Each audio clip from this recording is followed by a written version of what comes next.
এই যে পিঠা মনে হয় হয়ে গেছে। তো আমি এটা টেস্টের জন্য একটা কাঠি দিয়ে দেখবো, যদি ক্লিন আসে তাহলে হয়ে গেছে। যেটা কিন্তু একেবারে ক্লিন ভেঙে ফেলেছি।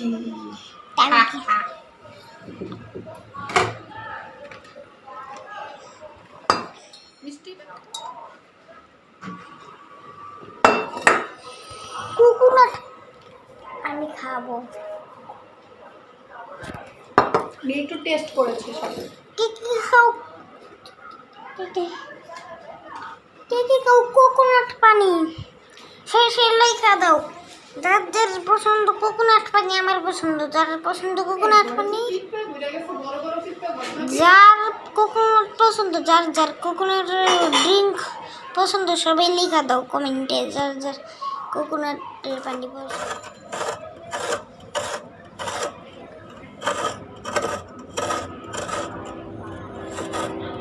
আমরা বিবিখানা পিঠা বানাবো। এটা হচ্ছে তালের বিবিখানা বা তালের কেক পিঠাও বলা চলে।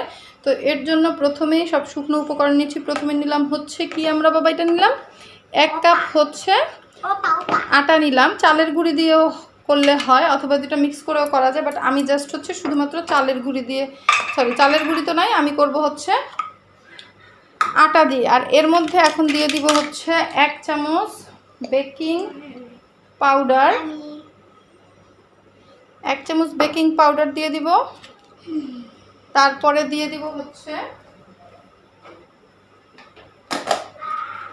1/2 চামচ বেকিং সোডা। পরে মিক্স করো। যে 1/2 চামচ বেকিং সোডা দিয়ে দিলাম। এই যে দেখেন নিহালের অবস্থা দেখেন। এটা তো মিক্স করতে হবে না, পরে মিক্স করো। আমার সব কাজের মধ্যে এসে মাথা ঘামাবে, ডিস্টার্ব করবে। আচ্ছা, এরপরে দিব হচ্ছে 1/4 কাপ আমরা পাউডার মিল্ক বা গুঁড়া দুধ। 1/4 কাপ দিব। 1/4 কাপ দাও, তুমি দাও। মাখানোর দরকার নেই, শুধু রাখো। ওকে, এরপরে দিব আধা কাপ চিনি। এবার মিক্স করি।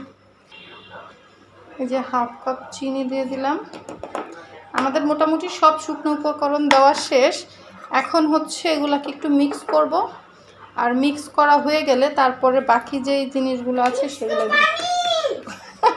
আবার চলে আসছে মিক্স করার জন্য। আচ্ছা করো, ওদিকে কিছু দেখা যায় না তোমাকে, কাছে এদিকে নিয়ে আসে। হ্যাঁ, এবার মিক্স বাবা এইভাবে না, সুন্দরভাবে করো যেন না পড়ে।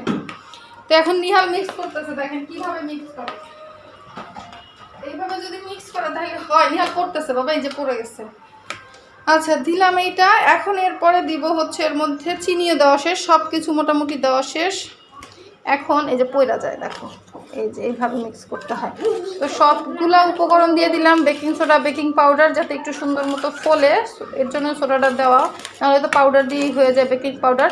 তো এখন এটা এইভাবে থাকলো। এর মধ্যে আমি এখন অ্যাড করব হচ্ছে ঠিক 1/2 কাপ নারকেল কোরানো। এই যে নারকেল কিন্তু আগেই কোরায় রাখছি, তখন কিন্তু দেখাইছি যে নারকেল ভাঙছি। তো এখান থেকে 1/2 কাপ এখান থেকে দিব। আমি একটু মেপে নেই 1/2 কাপ হয় কি না। এই যে এই 1/2 কাপ পরিমাণ দিয়ে দিলাম। এখন এটাকে মিলাবো। 1/2 কাপ দেওয়া শেষ, এখন মিলাও। আর এর মধ্যে কোনো পানি আপাতত অ্যাড করতেছি না।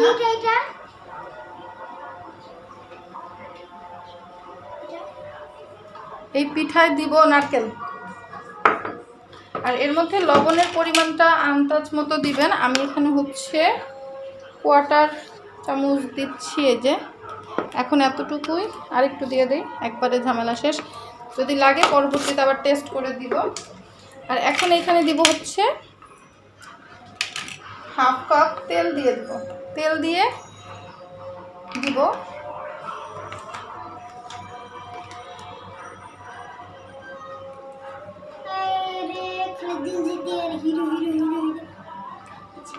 হাফ কাপ পরিমাণ তেল। এখন মিক্স করে নিব আমরা। তেলটা আমরা সবসময় কিন্তু কেকেও দেই, এটা কিন্তু এক ধরনের কেক বলতে গেলে।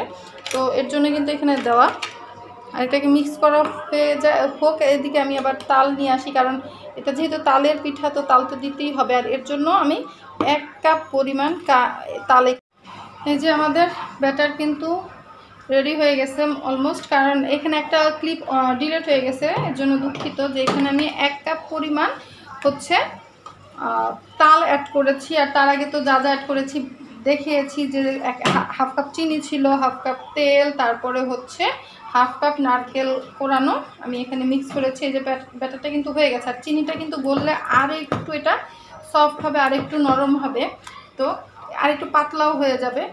আর আপনাদের যদি মনে হয় যে না আপনারা মিষ্টি বেশি খান, তাহলে সেই ক্ষেত্রে মিষ্টি পরিমাণ বাড়ায় দিতে পারেন। এখন আমি এর মধ্যে এটাকে আরেকটু সফট করার জন্য আমি এর মধ্যে একটা, আমাদের এখানে ব্যাটার নেওয়া হয়ে গেছে। আমি যে আমার পানি কিন্তু এখানে রেডি, জাস্ট এটার উপরে আমি এটাকে বসাই দিলাম।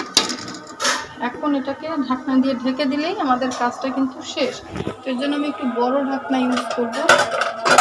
এই যে পিঠা মনে হয় হয়ে গেছে, তো আমি এটা টেস্টের জন্য একটা কাঠি দিয়ে দেখবো, যদি ক্লিন আসে তাহলে হয়ে গেছে। যেটা কিন্তু একেবারে গেছে, তো আমি এখন এটা উঠায় ফেলবো। আর আরেকটা প্লেট দিতে হবে, কারণ এখানে আরও রয়েছে আর ব্যাটার রয়ে গেছে, সেগুলো আমি আবার বানাবো।